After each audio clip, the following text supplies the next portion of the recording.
In this video, you will learn how to print color background in Word. First, let's make sure your document actually has a background color. Click the Design tab at the top. Now click Page Color and choose the background color you want. You can select a color from Theme Colors or Standard Colors, or click More Colors if you need a different color. Now, to make sure this background color prints, click the File tab in the top left corner. From the menu on the left, click Options. This will open the Word Options window. On the left side of this window, click Display. Now scroll down until you find the section called Printing Options. Look for the option that says Print Background Colors and Images and check the box next to it.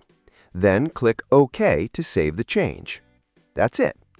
Now press Ctrl+P on your keyboard or go to File and then Print, select your printer, check the Print Preview, and click Print.